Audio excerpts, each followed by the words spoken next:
Escape.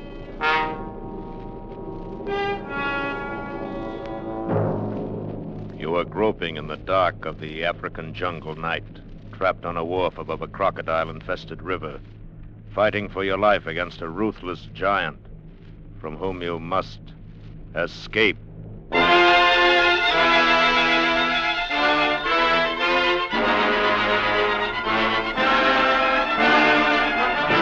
Escape, designed to free you from the four walls of today for a half hour of high adventure.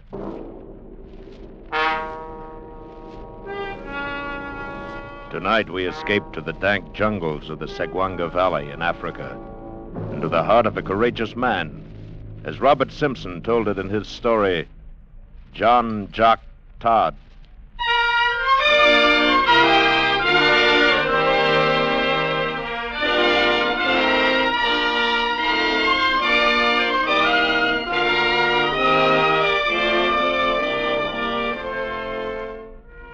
No doubt you may presume my Scotch ancestry from a wee bit of the old speech that still clings to my voice.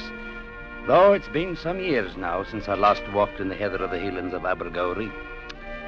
My name is John Todd, the same as my father's, though to be sure he's more often called Jock Todd. Jock being the fighter's equivalent to John, and a name which in no wise applies to me. I am a peace-loving man, not a fighter, and no man can deny it, even today. However, in other respects, I was a raw lad for certain when I sailed out from Glasgow and came here to this heathen land of Africa, and that's a thing which cannot be said of me at present.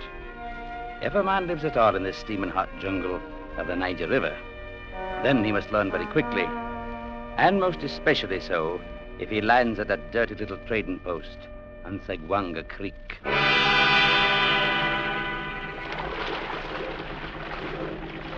Upside, boy! Landing coming up! Here you are, Mr. Todd. Segwanga Landing, and you can have it as far as I'm concerned. Well, I might say the Parlour Company had somewhat more elaborate offices in Glasgow, Mr. Simpson. No doubt about that. And how long did you sign up for? 4 years. 4 years. Lucky for them they catch you fellas in Glasgow before they ever seen the place. Oh, it can't be so bad. Those are fair-looking buildings there on the bank. Fair-looking buildings? Hey, what's that help? Ease into it. You want to tear out the wharf? I don't suppose you've heard anything about Brock. Well, they told me I should report to the agent in charge here, a man named Captain Brock. Captain Brock. Every agent in this stinking jungle calls himself a captain. That's him there in the wharf. Easy, boy. Get a line ready now. All right. Cut the motors. He's a fair-sized man for certain. He's big enough, all right, in some ways. So is a gorilla. Watch out for him. Can I say I understand you? You will, Mr. Todd, if you live long enough. Up there, topside. Throw us a line, boy. Yes, sir. Me cuts quick. That little fellow with him is named Ganson. You get nothing to fear from him till after Brock's made a move. He's a sneaking little jackal, but he never makes his own kill. I still can't understand what you're talking about, Mr. Simpson. You'll find out soon enough. Wouldn't help you now to go ahead of time. I dock here once a week on the river run, but you're still on your own. You'd better know it right now. Mr. Simpson, you will have to explain. Okay, up now, Mr. Simpson.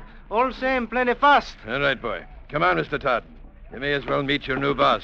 Good blimey, look what the Home Office sent out to us this time. Shut up, Ganson.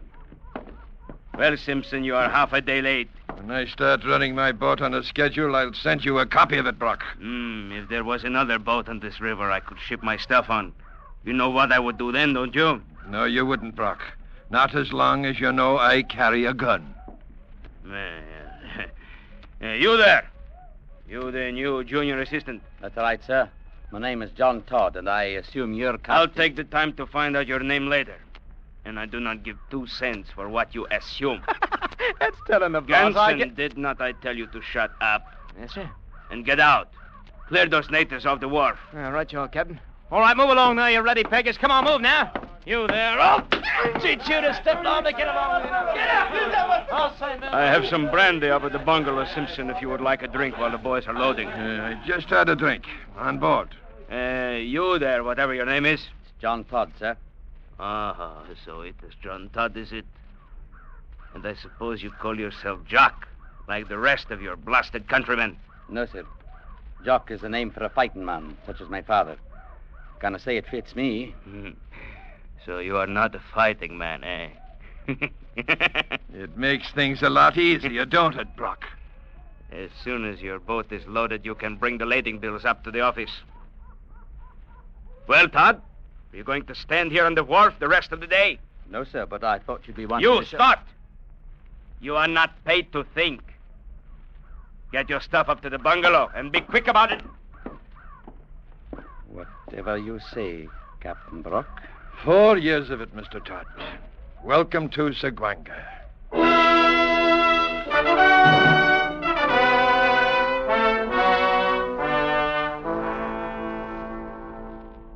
I didn't understand it at all. The reason for Captain Brock having acted in such a strange way. I'd never met the man, nor could I think that he'd ever heard of me before. And I couldn't be certain of the extent of the man's authority here in the jungle. The Home Office in Glasgow having been a wee bit unclear about the matter. They had said only that the agent was very much like the captain aboard a ship, and that he carried full responsibility in his own 2 hands. But about the attitude of Captain Brock himself, I very soon had few doubts left in my head. I didn't see the man again the afternoon I arrived, but a houseboy came and wakened me in the middle of the night and said the captain wished to see me in the main room of the bungalow immediately.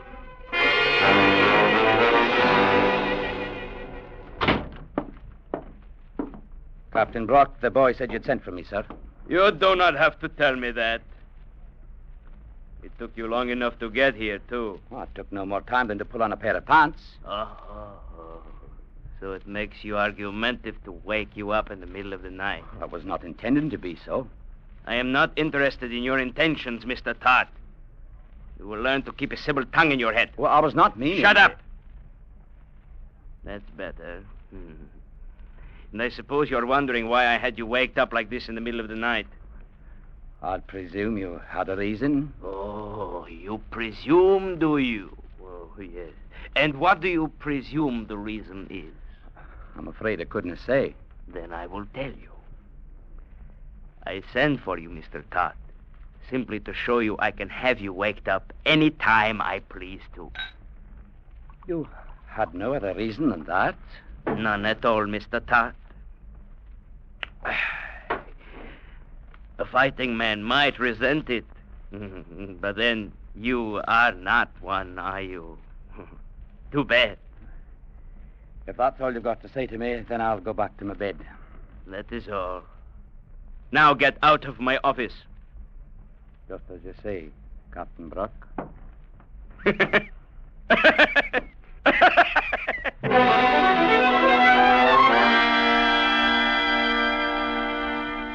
The attitude of the man didn't change none of the next few weeks, and I couldn't find in my head any reason for his hatred.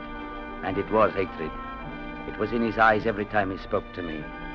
I took care of my duties and stayed clear of him otherwise, and for the most part we came to no head-on clash. That with the 2 exceptions, however. The first one happened about a week after I'd arrived. I was supervising a group of natives at the time, working on the breakwater at the end of the wharf. Mr. Todd, what the devil are those boys supposed to be doing? They're repairing the breakwater. I can see that without being told. Now, where did you get the authority to buy the timber? Why, you ordered it last week yourself from Chief Ilori. Maybe I told you to accept delivery without having me look at it first. Well, you told me to receive it when it came in, and that's what I did. It's good timber. I checked it myself. How would you know if it is good timber? My father happens to be a forester back in Scotland. The devil take you and your father both. I'd advise you never to say that in my father's hearing.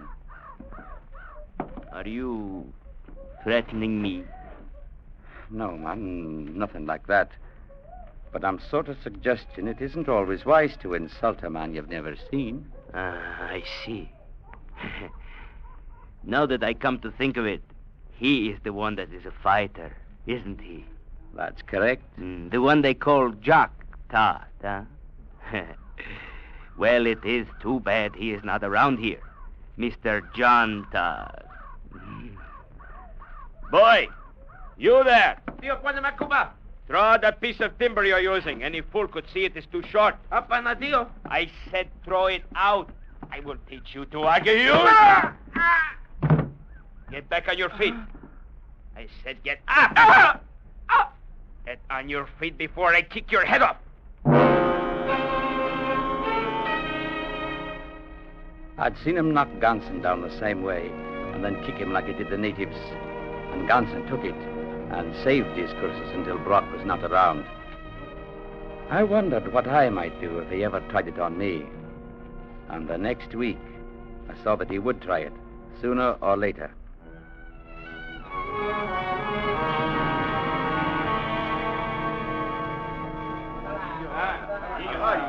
Chief Joanna and his boys had come in from back country with a dozen canoes full of palm nuts, and I was out in the warehouse checking in the load. We used a big wicker basket for measuring called a cooler for some reason or other, and Joanna's boys would fill this, and then we'd dump it on the pile at the end of the building.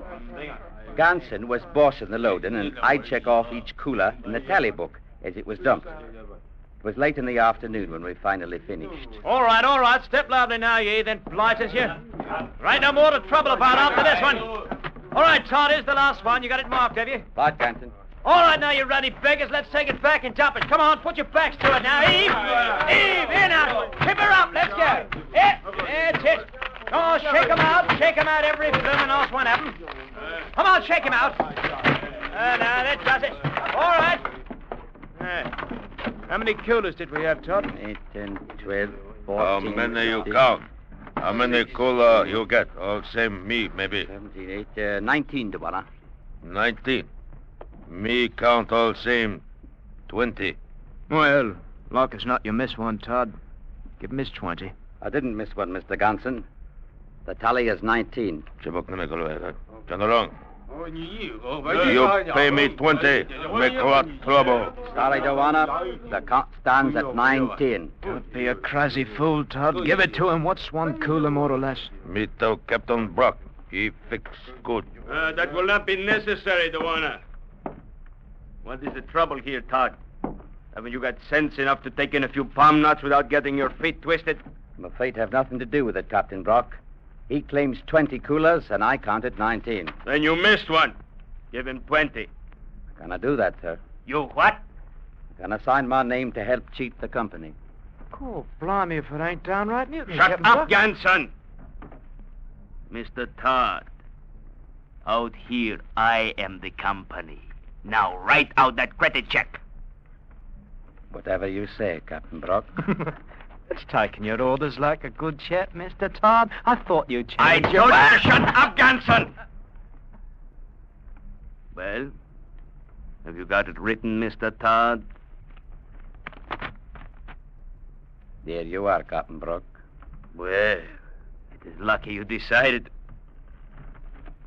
Mr. Todd, you have made this out for 19. Which is, according to my count. Why, you blasted little rat. I'll advise you to stop and think before you move.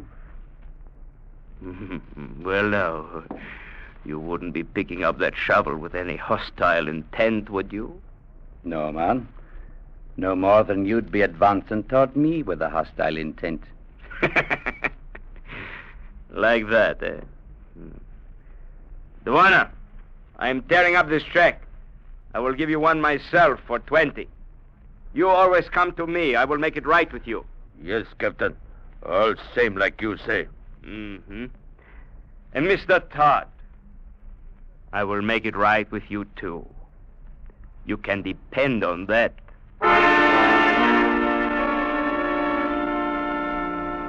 Brock stayed clear of me for a few weeks, and outside of the job of work I was hired to do, I had no words with him. I recalled Mr. Simpson saying to watch out for him, and I was fair certain he was only waiting for the chance to make his move. He outweighed me by 50 pounds, and I knew beyond doubt that I couldn't stand up to him. But what really worried me was not knowing of any reason for the man's attitude. It made no sense that a man should go looking for a fight without no reason at all. At any rate, the weeks passed. The jungle steamed, and the muddy river rolled past the wharf. And then one day, it happened.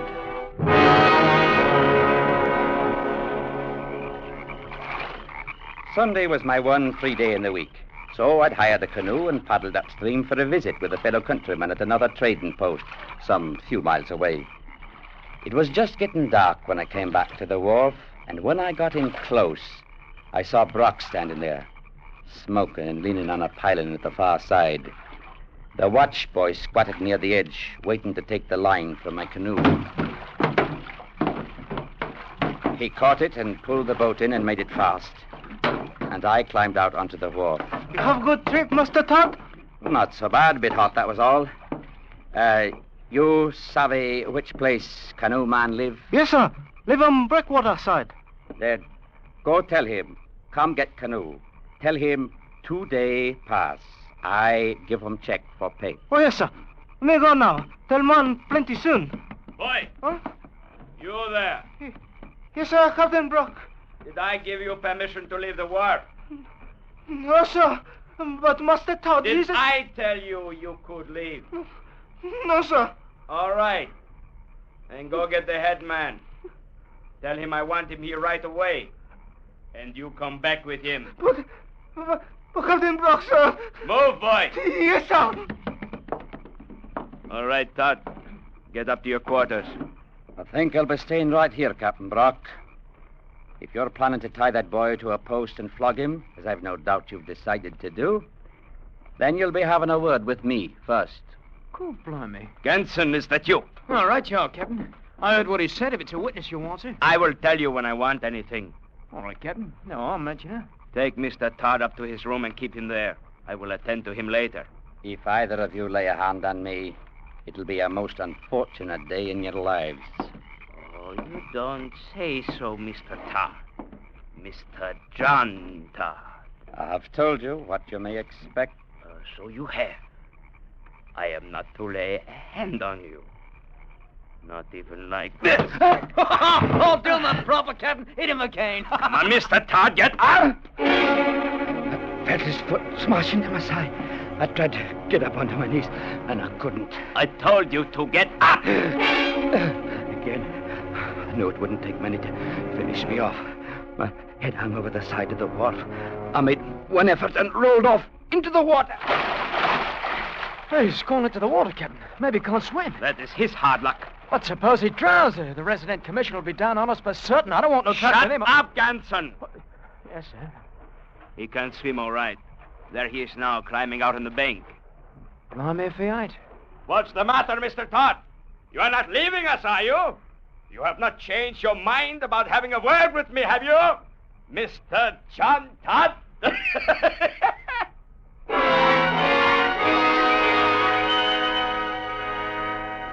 Back in my own quarters, I changed into dry clothes, hurrying as fast as I could.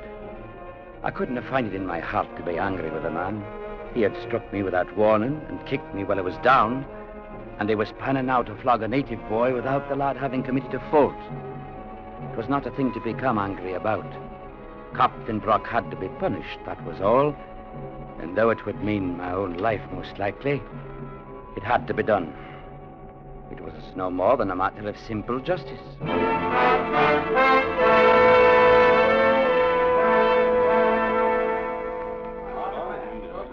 Within 5 minutes, I was back at the wharf. The watch boy had come back with the headman, and a group of natives had gathered around the circle of light thrown out by a hurricane lantern. They didn't see me at first. All right, Ganson. Pull his hands up over his head and tie them there. Stretch him out. Right you are, Captain. The watch boy stood there trembling with fear while Ganson bound his hands to the heavy post. Hurry up, you clumsy fool, and make it tight. I wanted to hang there after I'm through with him. Oh, he'll do that all right. Captain, here's Todd. One more. Well, Mr. Todd, you are just in time to see the boy get what is coming to him. Brock, I told you before, you'll not be doing this without having a word with me. I was under the impression that you had already had your word, Mr. Todd. You've been laying into me ever since I came here, for reasons of your own, whatever they might be. And what do you plan to do about it, Mr. Todd? You may be somewhat within your rights in that respect, but you're not so when you hit a man without warning and kick him while he's lying on the ground. Go on, Captain. Give him what for. Go I on. take it then, Mr. Todd, you have objections to hitting a man without warning. Perhaps it is a thing your father would not think of doing. No objections, Mr. Brock. Now that I know you do it. For it's a thing that one can do as well as the other. God, blimey, you, Captain. I don't mind now that I know it. I cuffed him along one side of the head and then again on the other. And while he rocked back from the blows, I clutched my hands around his thick neck and sank my fingers into his throat. Stop him, Captain. Boy, it tears out your bloody throat. Stop. Cursed and struggled and twisted, but I held on and kept choking him, clenching my hands tighter and tighter. He struck at me and I let go with one hand and cuffed him again on the side of the head. Blasted look! Oh, that was somewhat of a mistake on my part, for the blow enraged him so he tore himself loose and smashed his fist into my face. You got him now, Captain. Give it to him. Give it to him. I will show you if you can. Kill him, Captain. Go on, kill him. Get up, Todd. Get up. Go on, Captain. Kick his bloody head in for him. Give him a good... Look out, Captain. Look out, he's got your ankles. Let go, you dirty... Have you got to kick him, man, when he's down, Brack. Hey, now, hey, you ruddy fool. You're breaking his leg. That's right, Ganson. Get up, Brock. On your feet, man. Are you through or only pretended? Come on. Get up on your feet. I can't get up. You kill it. God, blimey, if you ain't broke his blooming leg. I doubt it. I'm thinking it's only twisted. Ganson. Yes, sir. Have the boys give him a hand to his room if he needs it. I'm going to my quarters and clean up a bit. Right, you are, Mr. Todd. And Captain Brock, you have no reason to be calling me a killer. I'm a peace-loving man, and I've no good opinion of such things as killing and fighting. You tried to do me in, Todd. You are going to pay for it. I'm going to kill you for it, maybe today or maybe next month, but I'm going to kill you. You can count on it.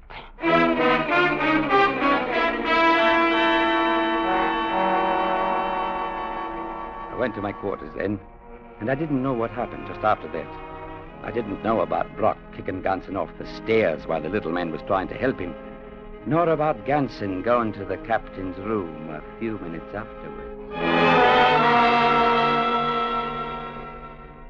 How are you feeling, Captain? Oh, shut your mouth, Ganson, or I will shut it for you. You got no call to be treating me like that.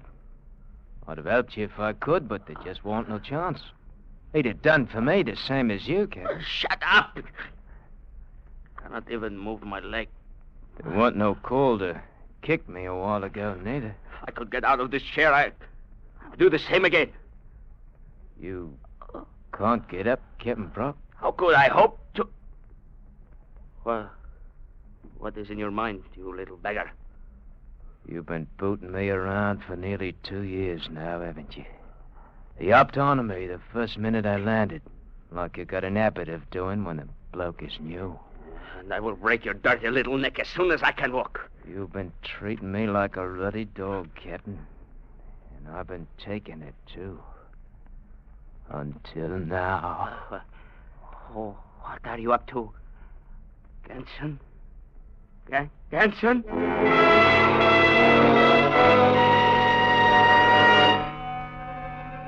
I sat there in my room for a long time, holding the pistol I'd taken from a drawer of the desk. I couldn't see any way out of it. Sooner or later, at the first chance he could find, Brock was going to kill me. And aside from murdering the man in cold blood, I didn't see any way of preventing him. I couldn't leave the trading post, and for certain I couldn't stay on my guard for 24 hours a day. I couldn't say how long it was I sat there, holding the pistol in my hand and trying to think how I might keep from dying, and not even knowing why the man hated me enough to wish to kill me. Then I heard somebody coming down the hall outside my door. I thought for a moment they might be going past, but then I raised the gun and pointed it at the door. Ganson. Ganson. Man, what have you done to your hands? Lance?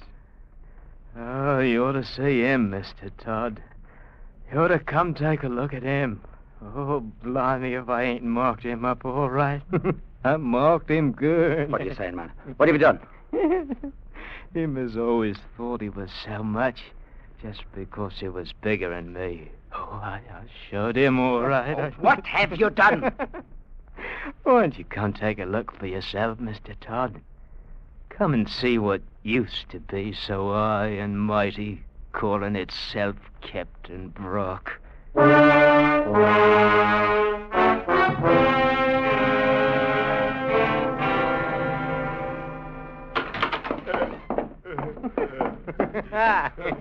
Take a look at him, Mr. Todd. He ain't quite so tough now as he was before. Ma, what have you done to him? Please do not let him hit me. Please do not let him hit me again. With my own two hands, I done it, Mr. Todd. I beat his face to a pulp, I did. Beating a man while he's helpless. You're as bad as he is, Ganson. Please do not let him hit me again, Mr. Todd. He's not going to hit you, Brock. Get to your room, Ganson. Go on. Oh, all right, Mr. Todd. Anyway, I marked him. I marked his face up good so it'll show for a long time. Don't let him hit me again. Shut up, you great blubbering baby. Most like you'll live through it all right. Though you may never look the same again. Well, I heard you've been having a bit of excitement. Oh, Mr. Simpson. I docked at the wharf 10 minutes ago. The boys told me what had happened. Good Lord. You did all that? Oh, not to his face. Ganson has been settling up an old score. I'm afraid the little man has a vicious disposition. I never thought I'd see it. Brock, crying like a baby. Aye. And the sound of it fairly sickens me. Suppose we step outside and let him be? Don't let him hit me, please don't. Mr. Simpson, I've found out why Captain Brock hated me the way he did. Why he threatened to kill me. Eh? What do you think it is? The man's a coward, that's all. You saw him in there just now. He knew he was a coward, and he was afraid I'd find it out. Yeah, you may be right. There's no doubt of it. And I'm thinking you'll have him for a passenger when you go back downriver. You'll not be able to stay here now that we understand him.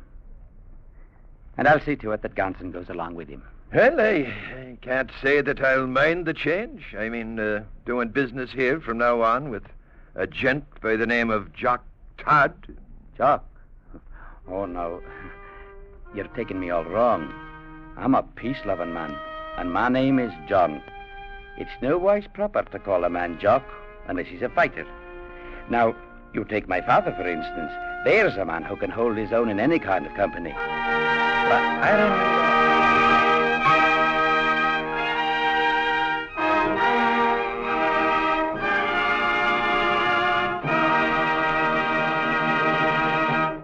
Escape, produced and directed by Norman MacDonald, tonight brought you John Jock Todd by Robert Simpson. Adapted for radio by Les Crutchfield, featuring Wilms Herbert as John Todd, Jack Crucian as Captain Brock, and Tony Barrett as Ganson, with Don Diamond and Paul McVeigh. The musical score was conducted by Wilbur Hatch. Next week. You are rushing forward through time, far into the future, trying desperately to flee the clutching fingers of a band of night creatures, a dreamlike horror from whom there seems no escape.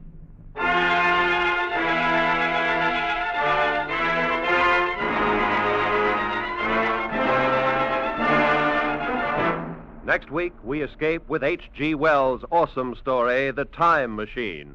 Good night, then, until this same time next week, when once again we offer you Escape. This is CBS, the Columbia Broadcasting System.